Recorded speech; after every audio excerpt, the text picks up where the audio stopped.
Hey, what's going on everyone? This is Mike Kollin at MikeKollin.com.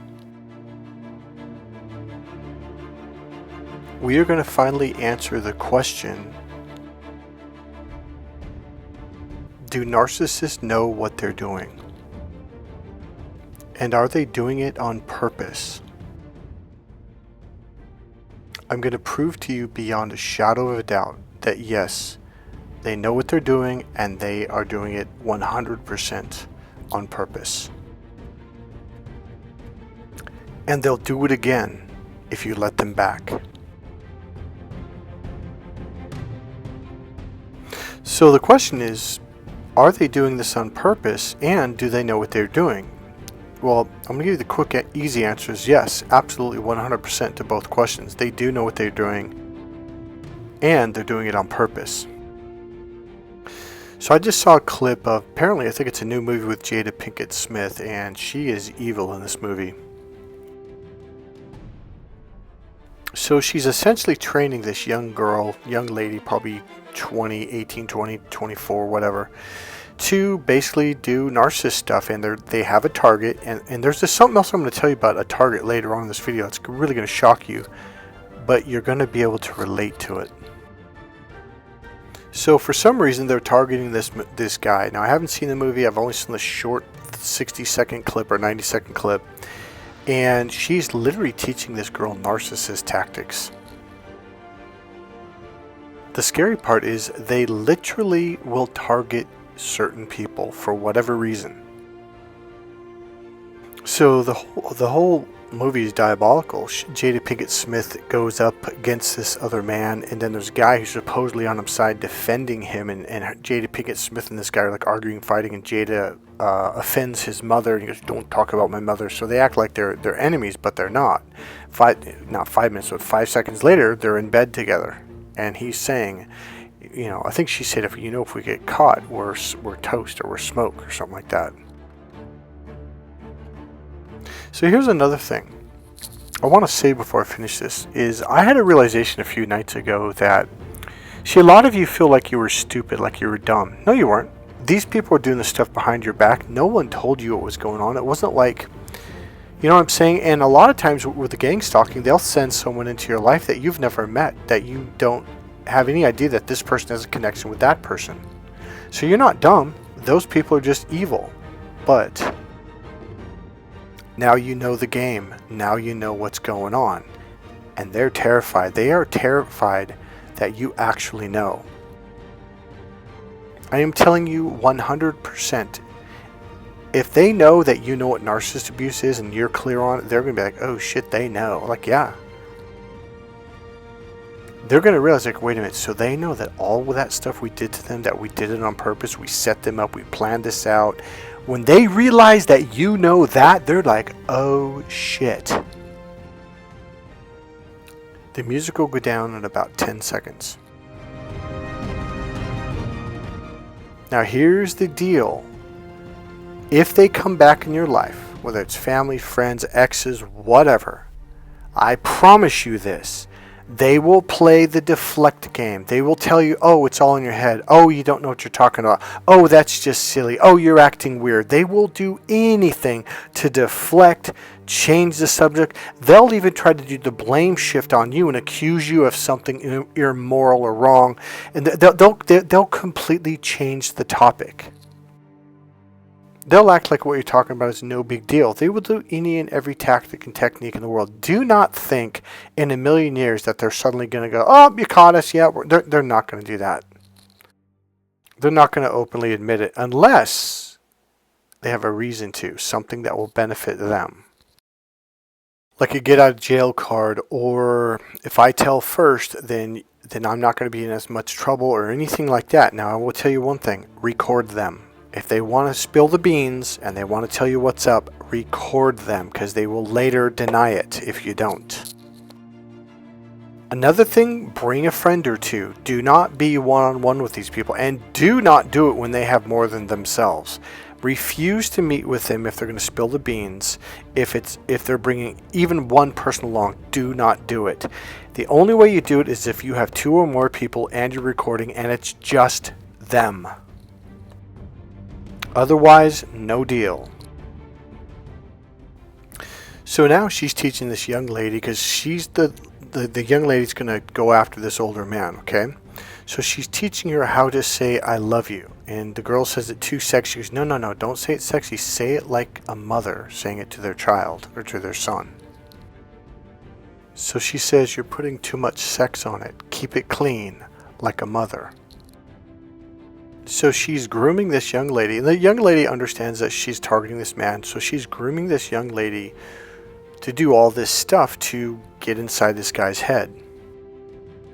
So the young lady happens to be walking along in a beautiful dress on a sunny day right where this man is. And she walks right in front of him. And she has headphones on and she's singing the song. And he goes, excuse me, I can't help but notice that you're singing that aria song. And what does the young lady say? She goes, oh, it's my favorite. No, it's not. They found out that that's his favorite song. So when they target someone, they start to study them, they start to watch them, they try to get on their social media, their Facebook page. They try to find out anything about them. Hell, they'll go to the grocery store, they'll follow someone, and then after they buy something, they'll ask the cashier, like, what did that guy buy? Do you know that guy? What's his favorite song? Like, what's his favorite restaurant? They will ask the people around you, your associates, friends, and they will gather information on you. A lot of them will do it by getting onto your Facebook page. So if a stranger wants to be your friend on Facebook, probably don't do it. So here this guy is thinking that this beautiful young lady just happens to be singing his favorite song. Well, what a coincidence. It's not a coincidence. This is called being predatorial. They were targeting you. Just like when a wild lion, tiger, whatever, begins to hunt the prey. They don't just charge out there in the middle of the field and attack animals. No, they hide behind a bush. They kind of follow for a while. They sneak from bush to bush, tree to tree, and they watch and see the weaknesses, like who's the weaker people, or not people, but animals, whatever they're hunting, zebras or whatever, which one has a broken leg, or which one's limping, or which one's kind of slow, or maybe too small to defend themselves. And then they start to study you to find a way in. They follow you and see where you go for your walks, where you eat your lunch, like do you go on certain trails, do you go to certain coffee shops, etc., etc. And they gather all this information about you, so then when you meet them, it just seems like, wow, me and this person have so much in common. No, you don't. In fact, that's one of my red flags.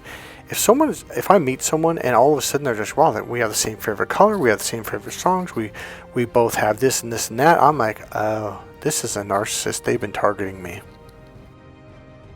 See, when you've been through it, when you start to see what they're doing, you get to call them on their shit, and that really throws them like, oh shit. It's like a predator. Like all of a sudden, one of the biggest part, one or two of the biggest of the herd, see them behind the bush, and what do? They'll go after them. They'll stab them with their antlers, or they'll kick them, and it always scares the shit. Like, oh shit, I got caught, and they run away.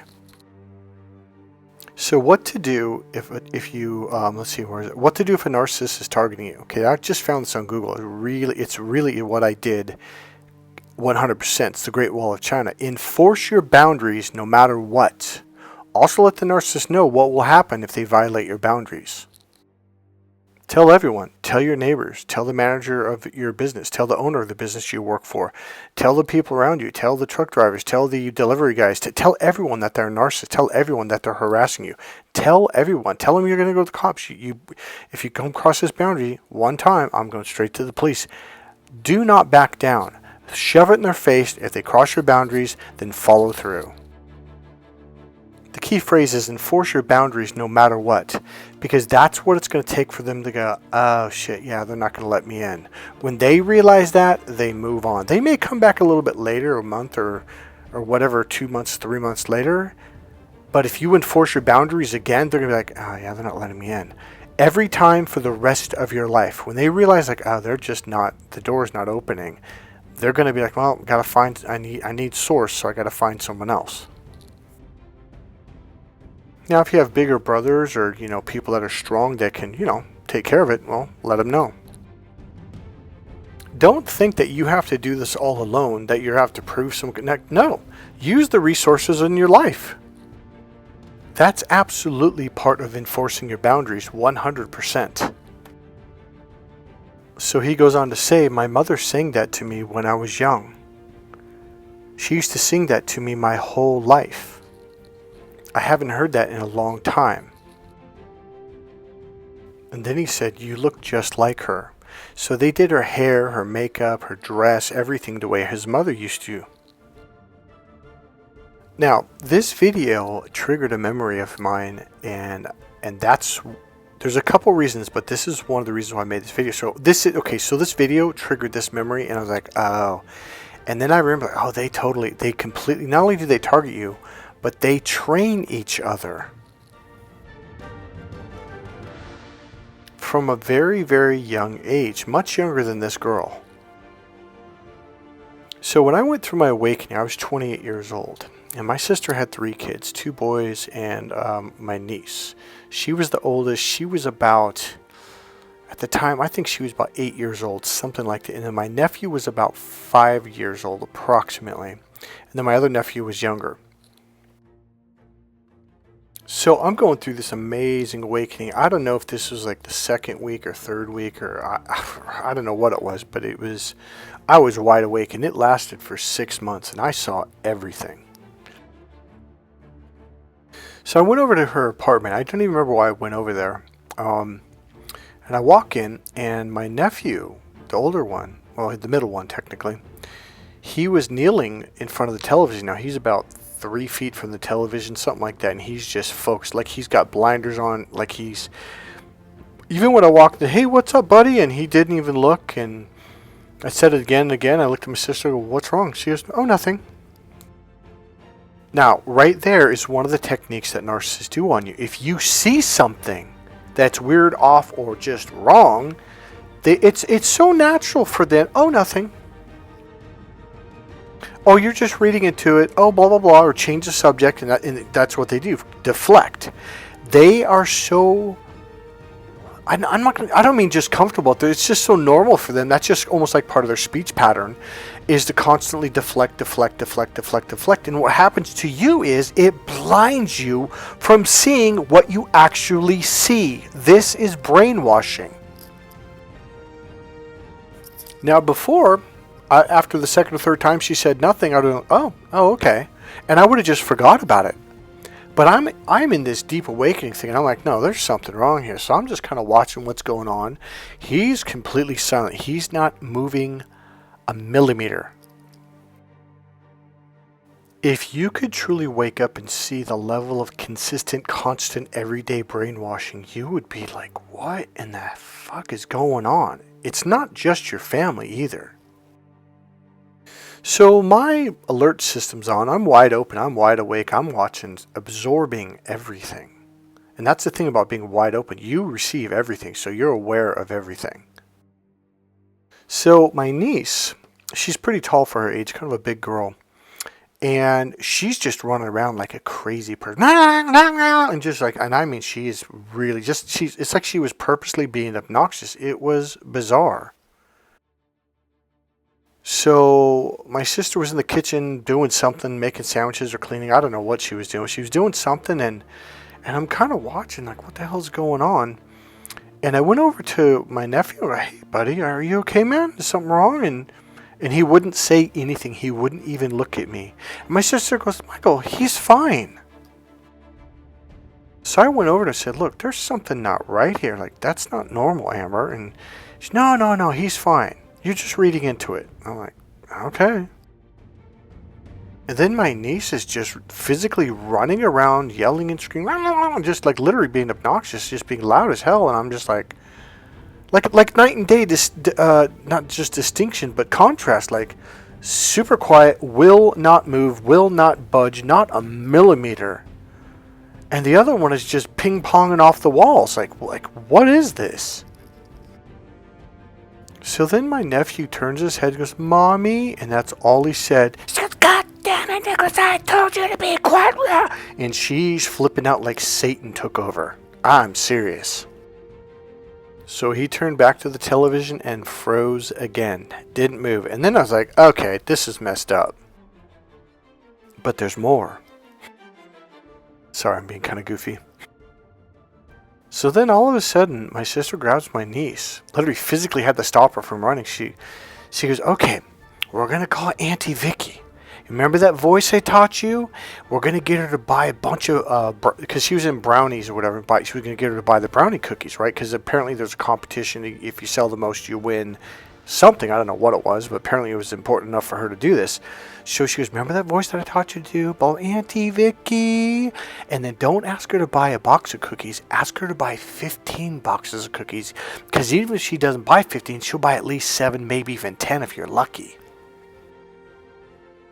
Now, at this point, I'm seeing, what's the word? I don't know how to say this. I saw through the total, complete bullshit.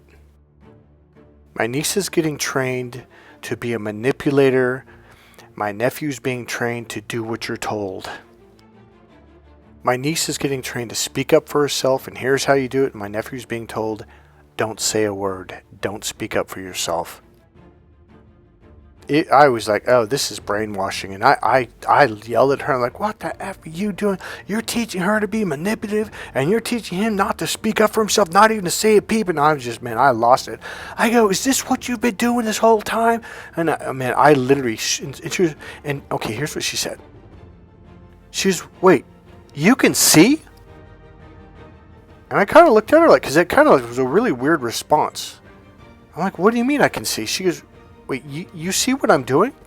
I'm like, of course I'm seeing. You're doing it right in front of me. Why wouldn't I see it? Now, before I woke up, I wouldn't have seen it, even though I saw it. That's what Jesus meant when he said, you have eyes, yet you cannot see. You have ears, yet you cannot hear. As we're having this conversation, I'm going back on, wait a minute, this has been going on for my entire life. Since I was a kid, I'm having all these memories just fly up while we're having this conversation. The weirdest part was when she goes, wait, you can see? She didn't say, oh, you see what I'm doing? No, she goes, you can see?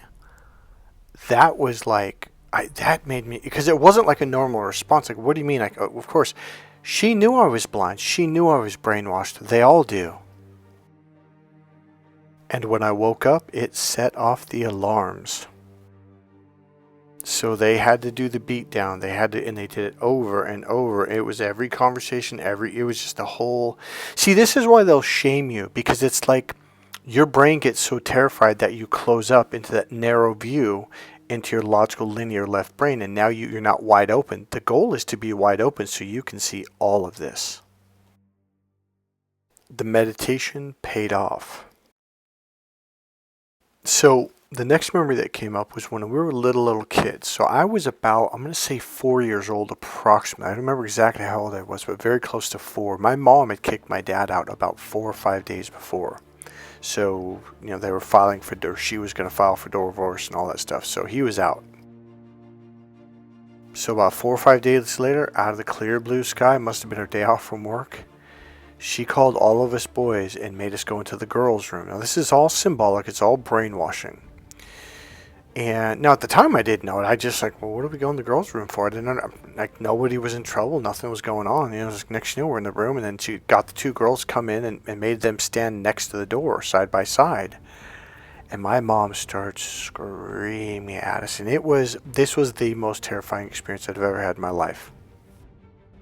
I'm not going to go too in detail because I think I've shared enough of my life story with you guys, but she essentially yelled at all of us, and then for about 15 minutes. Now, the windows were wide open, and I kind of remember looking at my mom like, why would you open the windows? It's because she wanted us to be embarrassed that our neighbors are hearing. She was humiliating us. She was berating us. She was telling us we're bad, we're no good, we're this, we're that. And it was the anger, the hate, there's like the fiery energy that was just terrorizing. So then she went to my oldest brother, and she lined us from tallest to youngest, or oldest to youngest. And she goes to my sister, go in my room and get the leather belt off of my bed. And my sister gleefully, happily, absolute cheerfulness ran into the other room. Now, my mom had already been beating us severely for years, and it was no joke. But the beatings that started from that day forward after my dad was out of the house, completely out of control.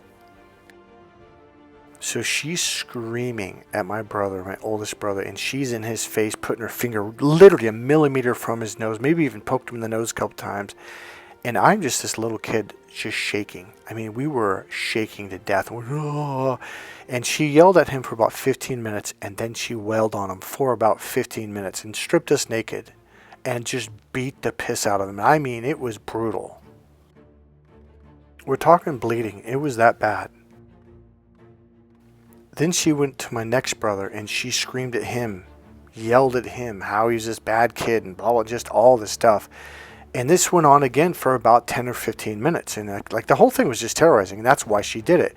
And then she beat him for about 10 or 15 minutes. And then it was the brother that was next to me. And then did the same thing. And like this whole time, I was like you're just waiting. Like what? It was torturous just watching them get beat and yelled at, knowing you're next. And the whole time we're looking at each other like, what happened? Like, what did we do? And nobody did nothing. When she got to me, when she started yelling at me, the whole room went red. I mean, just everything, pure, just red. Now I could see figures and fingers and her face and eyes, but everything was red. The walls, her face, her hair, fingers, my brother's, everything was just red. I'd never had an experience like that or been that terrified in my entire life. So this went on for a while. This was a weekly experience, and I do remember one of the times, I remember she was using the old Italian spoons, the big, thick, heavy ones? Well, she was beating us with that. I remember one time it broke on one of my brother's lower backs. And she looked at my sister, go into my bedroom and get the other one. And it was just like, everything was drawn out. It was this kind of terrorizing, just horrific experience. To this day, my brother Charlie, he had called me up when I was about 31 or 32. And now he lived about an hour and a half drive away, so probably 60 to 80 miles away. I don't remember exactly how far, but something like that. Hey, Michael, guess what? I went and saw Dad. I'm like, hey, Charlie, why are we whispering? He goes, oh, I don't want Mom to know. And I'm like, are you on drugs? He goes, no, why do you always think I'm on drugs? I'm like, well, why are you whispering? He goes, well, I don't want Mom to know. I'm like, what do you think? Mom's listening in on the conversation? I go, you called my house. So here he is, a grown man, probably 36 or probably 36, 37 at the time. He had his own place, his own job, his own car, lived his own life, and he was tough. My brother Charlie could fight. And I'm thinking, the guy's like 6'1". My mom's like 5'4" or something. Like, what's he afraid of? Well, we had gotten so severely terrorized as children that my brothers never snapped out of it. Like to this day, because my mom would always tell us that, oh, your dad did it. Your dad was like, our dad moved to Hawaii. Like we hadn't seen him in like, I don't know how many years, 12, 15 years. But she convinced us that it was him, and it wasn't him. It was her. So the whole symbology of in the girls' room was humiliation, the girls laughing at us while we were getting beat. It was all about humiliation, and then go in the other room and get the next weapon of choice. It was all about humiliation, terrorizing, to where we panicked to the point to where we were just completely like blanked out.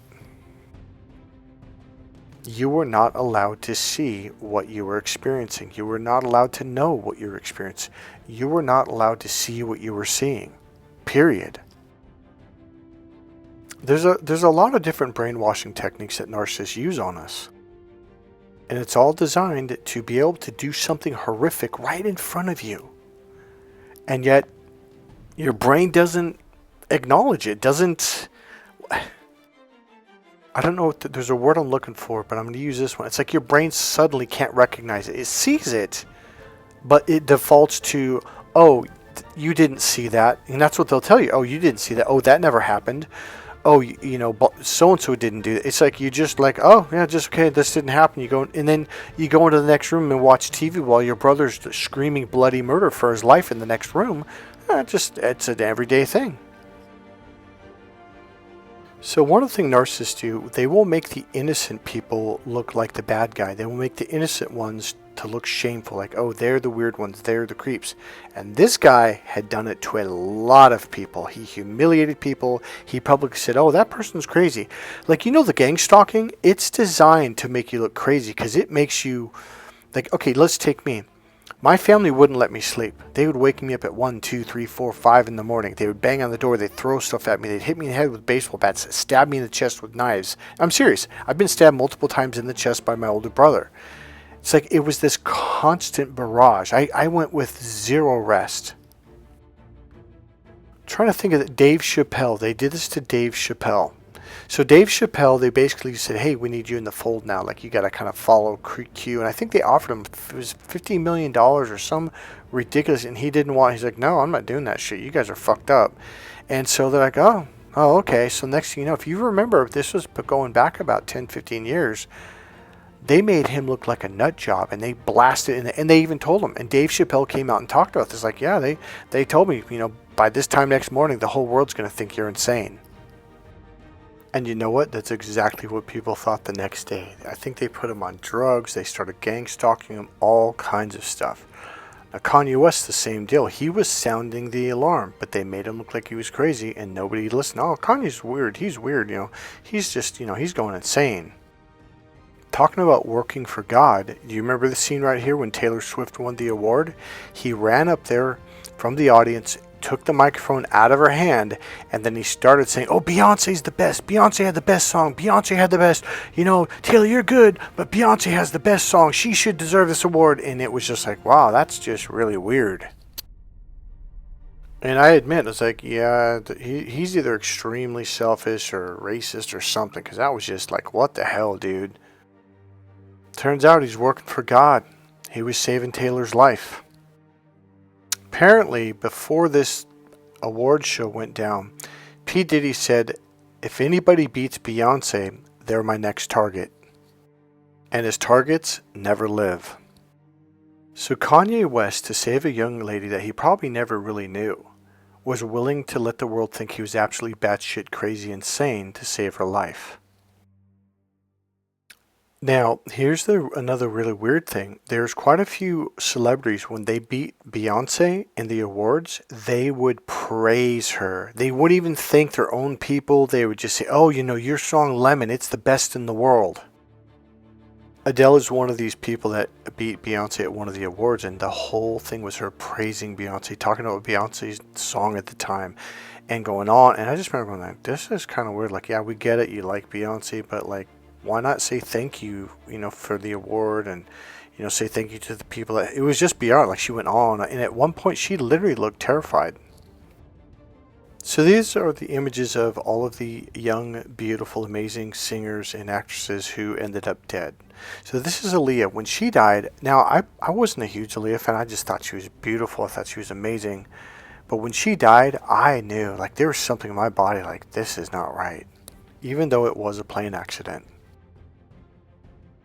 Doesn't that look like an empath? Look at her eyes. She has the softest energy in the world. Now, there's another singer. Her name is Lisa Lopez. She passed away, I think it was 2000. Let me see if I think I saved it here. Hold on. I think it was 2001. Or, yeah, 2000. No, that's Aaliyah. Aaliyah died in 2001. So she died in 2002.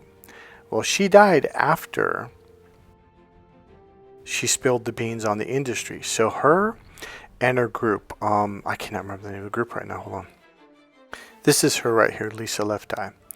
So the group is TLC. I believe that stands for Tender Loving Care.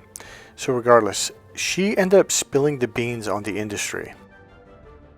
So back then, she did an interview and she just spilled the beans. She just did not care. She was telling, like, people were like, well, you guys are like, at the time, they were the #1 best-selling artist in the world or in the country. And they were broke, and they're telling people, like, we're broke. We don't have a dime to spend. We can't even go out to dinner. And people are like, what are you talking about? You're doing these concerts all over the world. You guys are millionaires. She's like, no. So she broke it down. So apparently they got 3 points. I think that means 3% of everything that they make, right? And the producers and the record companies get all the rest. And you're like, wait a minute. So they're getting like 90% of all the money? Jesus Christ. Like, it's ridiculous. And then she goes in on top of that.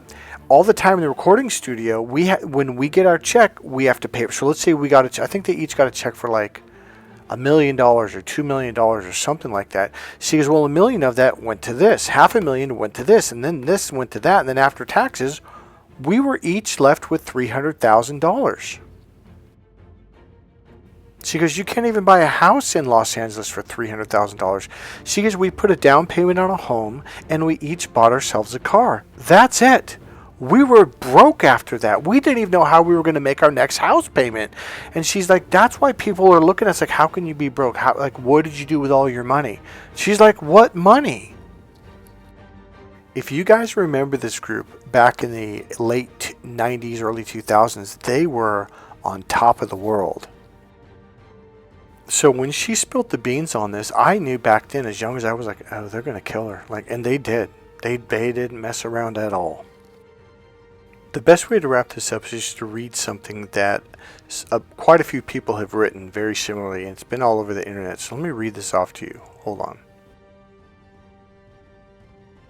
Alright, so here it is. So this guy says, explanation. If you're sensitive to inappropriate behavior or even murder, please don't read. Michael Jackson was accused of sexual assault. When he was interviewed about it, and he said, ask the guy across the street. That guy was P. Diddy. Diddy was arrested just recently this year for sex arrested, right? And it says just recently this year for sex trafficking and assault. There were notes that were found from Michael Jackson saying stuff like, I'm scared, so that's why people now believe that the song Somebody's Watching Me was not just a song. That Diddy had a tunnel leading to Michael Jackson's house. And some people think Michael Jackson's death had nothing to do with an overdose. Now, do you guys remember that? We all thought that was suspicious because Michael Jackson got interviewed and he was talking about this. He even said at one point, they're going to kill me. So he goes on to say that it was not just a song, that Diddy had a tunnel leading to Michael Jackson's house, and some people think that Michael Jackson's death had nothing to do with the overdose, that Diddy snuck through the tunnel and killed Michael Jackson. This is not just shown in the video, but Eminem tried to warn us in his song about Diddy. So the song recites, I'm like a rapper, R-A-P-E-R, got so many essays, which is S and the word A, sexual assault. Wait, didn't he really spell rapper without a P? Diddy? No one noticed after the arrest of Diddy and Kanye West. If you don't already know, when Taylor Swift got an award, Kanye jumped up on stage and said, Taylor, I love you, girl, but Beyonce's performance was way better. He did this because Diddy said that whoever was better than Beyonce would be his next target. So Kanye was protecting Taylor Swift from Diddy. Okay, so he ends it right there. Now, there is a song that was written by, I think his name is J. Cole. Let me, hold on a second. Okay, so for that young lady, Left Eye, Lisa Lopez, it says right off the bat in one of her not biographies, but when they write your history, your Wikipedia, it's not the Wikipedia, but in this one it says right off the bat, it says the controversial death of Lisa Left Eye Lopez, and it was controversial. And that's the same thing about all this stuff. Like, okay, so she comes out and says this stuff against this really powerful industry, and boom, she ends up dead. Like, this keeps happening, and yet nobody really looked into it. Nobody kept saying, well, why do all these people in Hollywood and in the music industry keep dying and or getting killed? Oh, it's just a coincidence, right? Here's another coincidence. They all die on the 25th. Left Eye died on April 25th. Michael Jackson died on June 25th. Aaliyah died on August 25th. Coincidence? By the way, about the whole tunnel thing, I don't actually know if there is a tunnel, but a lot of people are saying that there is a whole thing with P. Diddy, but from what I do understand, he actually did live across the street, because Michael Jackson at one point when he was getting interviewed about the inappropriate sexual stuff, he said, ask the guy across the street about this, which was P. Diddy. Here's another thing. All of these people, all of them, from Cat Williams, because they did the same thing to Cat. They tried to make him look crazy. They offered him $50 million. It's the same damn thing. And they essentially, Dave Chappelle, Cat Williams, they got their careers canceled for a while. Nobody thought, oh, they're crazy. They're weird. And they made them all look crazy. Now, all these people, and they did the same thing to Kanye West. They actually made it to where he lost, I think it was a $500 million or $1 billion. Kanye West had a lot of money. And so overnight, boom, he lost all this money. And he got canceled for a while. So all of a sudden, all these people that were saying the same things suddenly don't look crazy. And it was like, wait a minute, Dave Chappelle was saying, wait, Kanye West was saying that. Hey, wait a minute, Cat Williams was saying this stuff out loud years ago. Not to mention all those child actors that were in their 20s that were coming out saying, hey, this is what happened to us. This is what they're doing to people. And everyone looked at them like, you're just on drugs. Because a lot of them were on drugs, and that's part of it. They take you to the parties. They slowly get you on drugs. They slowly get you hooked because it makes you look bad. So they're like, oh, they're just on drugs. They're crazy. They're weird. Now, there's this song that was written a while back, years ago, by J. Cole. And the name of the song is They Burn Up by J. Cole, feat. Amber Kaufman and the Colts.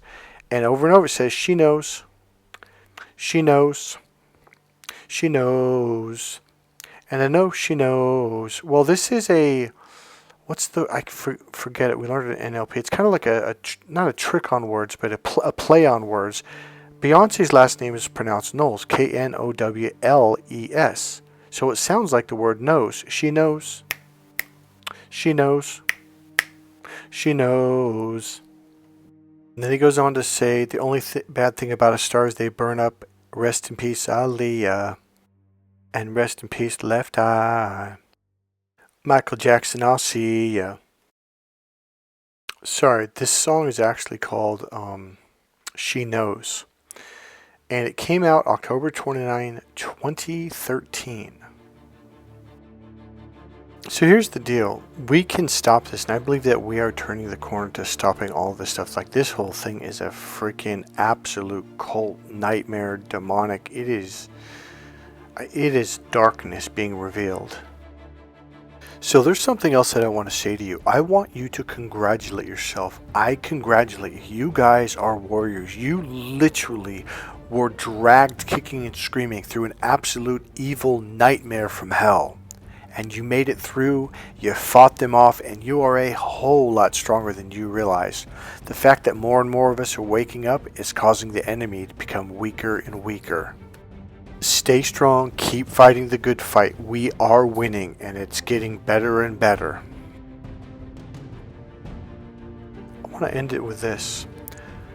I do not believe the Bible was written to tell us, hey man, here's the signs. There's going to be signs in the skies. There's going to be wars and rumors of wars. By the way, we're in that part of the book of Revelation right now, by the way. We're in that part of the Bible. We are there. I do not believe, because a lot of Christians are very aware, and we're in the book of Revelation. It's about to happen. Nowhere in the Bible did it say, and now that I've revealed all the signs to let you know, give you the hint, wink, wink, like, hey, when this stuff starts happening, this is how you know what's going to come next. Now sit on your ass, do nothing, get comfortable on the couch, get some popcorn and a Coca-Cola, and watch the world go to hell. I do not believe that's why God warned us. Do you know why people normally warn us? To warn you, to say, red alarm, red alert. In other words, get off your ass and do something about it. My belief, the purpose and reason God warned us was so we could do something about it, not just sit there and watch it happen. A lot of Christians don't believe that at all. Oh no, when the Lord comes, I'll have faith. Yeah, when God's ready to do what he's going to do. No, I think, I forget who said this. I don't know if this is in the Bible, but it's basically like I was told by a pastor, like, we are God's hands and feet. We are his, what's the word? Like, we are the ones who do the work of the Lord. It's supposed to be done through us. Most of my Christian friends on Facebook, they're just, no, we're just supposed to have faith. We're just supposed to have faith and sit here like we're watching a movie with popcorn in our hands. I don't believe that. I don't agree with that, and I never will. The reason why I made this video is because I want you to know that it's not all in your head. You were targeted. They did go after you, and yes, all of this is real. You know what really stimulated this video is when that whole Kanye West thing, when it was like, yeah, like whoever beats Beyonce in the awards, we're going to target that person. Like, that is just that's just horrifying. And that's exactly what narcissists do. Now, to clarify, Kanye West was not the one. He just heard about it, okay? Because they all thought he was in the group, and he never was. So that was him saying, hell no, I'm not a part of this shit. And so it was P. Diddy who did that. So don't worry, the good news about most of you on this channel, I would say a lot of you on my channel, you're very aware of this stuff. So the minute you start noticing a narcissist, you just get away from them. And you're not world famous, you don't make $100 million for a record company every year, etc. So you're not going to go through this level of targeting. It's going to be at a much lower level. Well, you can essentially just go to the police, record them, tell your older brother, tell your older uncle who's going to kick their ass, or do, whatever, and then just block the hell out of them. Hey, I hope you guys liked this video. If you did, please click subscribe, click the like button, go ahead and make a comment, and if you want, go ahead and make a donation. There's a PayPal link right there in the description box. God bless you guys. I'll see you in the next video. Bye.